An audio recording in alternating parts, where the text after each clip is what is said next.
Bala lang tayo mga parts. Ayan, traffic ko. Hindi tayo makadaan eh. Welcome to Tondo mga parts. Sa Tondo na tayo. Malapit na tayo. 300 meters na lang yung pupuntahan natin. Ayun. Kasi hindi ka... Ano yun natin yung motor? Ako yung motor ko muna sa akin. Ano naman si? Yun. Motor sasakay natin tong Honda Das na motor. Okay. Alam niyo mga parts, maganda rin pumunta rito sa may Taytay eh. Kumbaga para ka rin pumunta sa Manila rito, marami rin booking dito. Bali naka-4 na booking tayo sa maghapon at ang kinita natin ay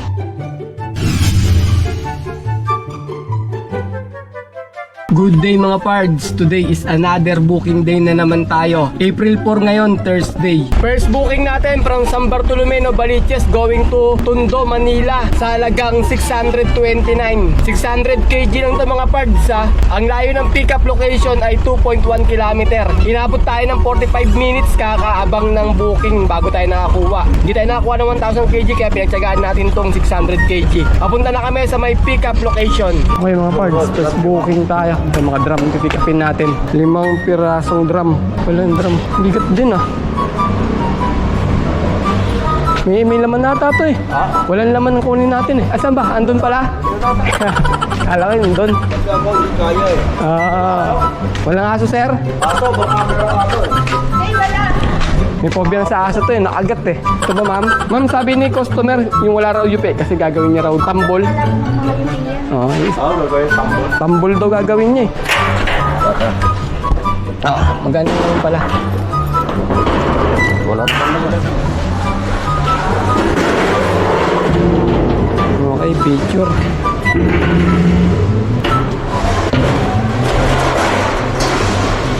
Wait mo lang yung Gcash mo. Sige. Saan ka po kuya niyo dadalhin? Tondo to ma'am eh. Okay. Doon yung maraming mga nagtatambol-tambol sa Tondo eh. Parang may contest ata ron ng ano eh. Ano kaya kailangan? Yung tambol-tambol oh. Ito yung dumadaan kami doon. Laging meron. Kada gabi, nagpa-practice. Okay mga parts, na-pick up na natin yung mga drum. First booking natin. Ang layo ng drop-off location ay 17 km. Alright, let's go! Nakarang linggo, Holy Week mga parts, tayo bumiyahin yan. Pagka holiday, meron tayong 40 pesos na dagdag pamasahe. Tinatawag na surcharge. Automatic yon, nakasama na sa booking na makukuha natin yung 40 pesos. Pwede pang tumaas yun. Depende sa layo ng booking na makukuha natin. Kaso pag holiday, matumal. Pa isa-isa lang ang booking na lumalabas mga parts. Pagkatapos, meron pang priority driver sila alam mo pagka matumal ang booking o pagka holiday mga parts. Yung mga priority niya ay yung mga meron lalamove sticker. At saka yung mga matataas ang rating mga parts. Yun yung kadalasan binibigyan nila lalamove ng booking. Kaya pagka matumal or holiday, mahirap kumuha. Lalo na mababa pa yung ratings mo. Tapos wala ka pang lalamove sticker. Kaya kadalasan niya pagka ganyan hindi tayo binibiyahe kasi nahihirapan tayong kumuha ng booking. Sa mga nagtatanong pala kung nasan na yung dating account natin mga parts, na-terminate ako mula nung may na-post yata ako na bawal. Nakipag-usap naman tayo kay Team YouTube kung mababalik pa yung account natin at humingi tayo ng mga dispensa. Kaso talagang hindi na raw nila ibabalik yung account natin mga parts. Kaya gumawa na lang ulit ako ng panibago. Okay lang mga parts, ganun talaga. Sa bawat pagkakamali natin may natututunan tayo. Kaya sa akin, lesson learned yun. Hindi na tayo magpa-post ng mga ganun, na mga kagaya ng mga bawal talaga kay YouTube. Pero hindi ko rin naman alam na bawal yung pinost ko kaya na-terminate ako. Ganun naman talaga eh, pagka habang nagkakamali tayo, may natututunan tayo sa pagkakamali natin. Kaya dapat hindi na natin po ulitin yung mga pagkakamali natin. Mamaya tignan natin kung makakamagkano tayo. Kahit maliit ang kitain namin mga parts, di kami mahihiyang pakita sa inyo yan. Yun naman talaga ang purpose natin, yung mapakita namin sa inyo kung magkano yung araw-araw na kinikita namin sa pagbiyahe kay Lalamove. Para makita nyo, makompute nyo kung kaya nyo rin magnegosyo ng ganito kagaya sa amin. Ito yung mga parts, drop off, first booking. Yung drum, ba natin. Ay, hindi na lang po ako.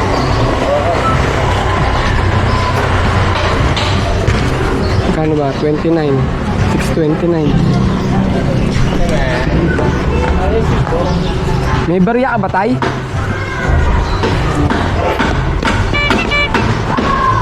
Time check tayo, 11:46 AM. May second booking na tayo from Manila going to Taytay sa halagang 1,128.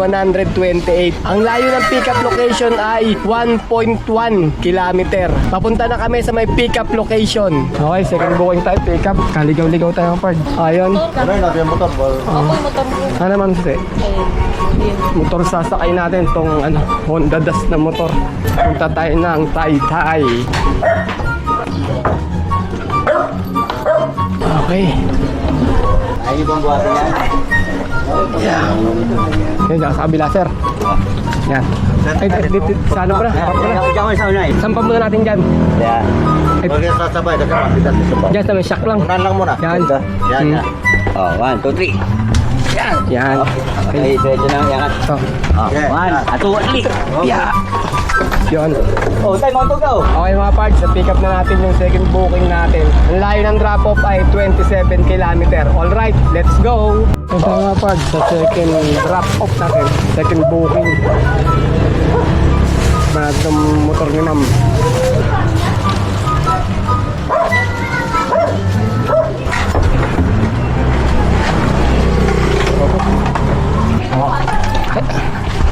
Okay. Okay.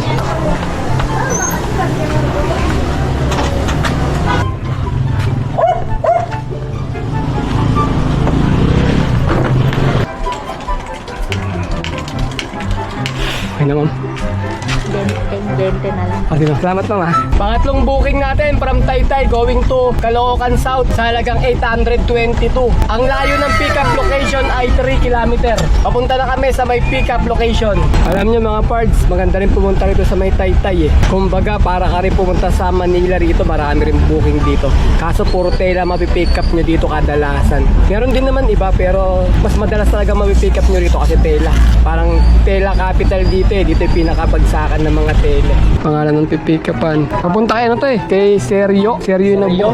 Oo. 7. Yes sir, usually 30 yung pinapakarga niya lagi. Ito yung niya. Booking. Nandun sa ilaw. Yan. Ipat ka sa ano. Ilan ba? 25? 25. Okay. 27. Thank you sir. Sir.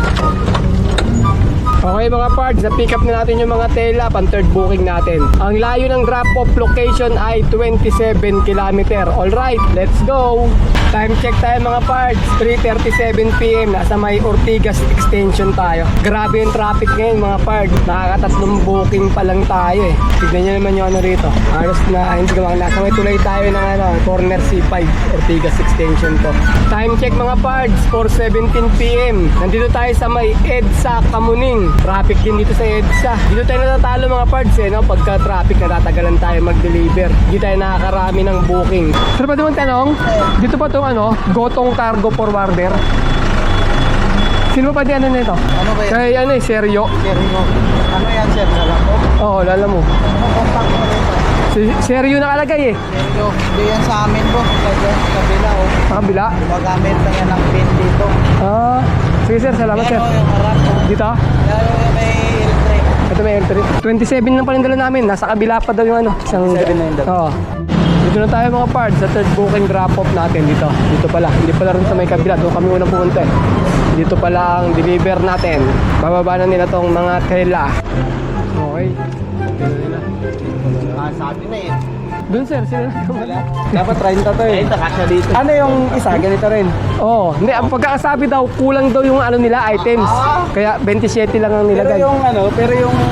yung binukan na isa, ganito din eh. Oo, ganito din. Hindi ka kasya doon. Ayun. 32 ang pinakasagat eh. Hindi ka kasya nga. Mas maliit pa nga yun dito yun eh. Masalit pa Oo. yun. Tatayin natin. Maliit yun. Yung isa. Yung isa yung dumating. Oo. Baka maiwan yung tatlong rolyo. Pero pagkakasabi niya, 27 lang daw kasi daw parang kulang ata yung item nila ron. Kulang yung tela nila. Oo, kaya 27 lang yung pinakinarga. Dapat renta talagang inano sa akin. Kulang daw, sabi. Kulang. Basta sabi, kulang daw. Kaya 20. na lang na itim. Okay mga parts, last 4. Apat na lang. Pang-apat na booking natin from Navotas going to San Martin de Porres, Cubao sa halagang 804. Ang layo ng pickup location ay 4.1 km. Papunta na kami sa may pickup location. Na tayo sa port booking natin. Okay. Yung mga karton.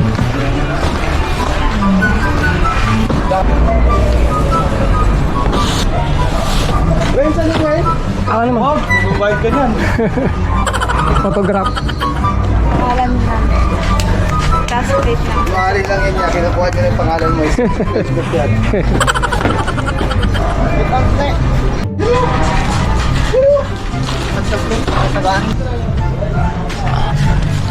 Dati, parang di makalimutan. Nakalimutan lagi yun eh. Si Cebu eh.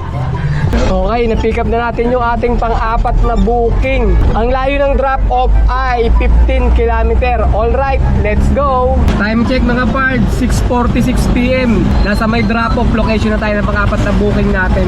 Andun sila mga sa may New Arayat Market sa may Cubao. Pumunta na rito, hinintay lang natin. Magdadagdag doon sila ng 200. Yung kalahati doon ng itong items natin sa kabilang store. Kaya bale 1,000. 800 lang yung tara! Yan mga pards, sinama dito yung iba. Bababa pa tayo sa kabila. Bale, dalawang drop na yung mangyayari. Dagdag lang sila ng 200. Dito pala yung pinakaano nila. Naka-bodega nila. Yan, konti na lang. Ilang box na lang yan. Time check tayo mga pards, 7:08 PM. Tingnan natin kung makakuha pa tayo ng pang-5. Kaapat lang tayo eh. Makakuha pa tayo ng isa para yung sabay natin pa uwi. Papakibo. Oo, kuha pa sir, pa uwi. Papuntan Novaliches, sayang din eh.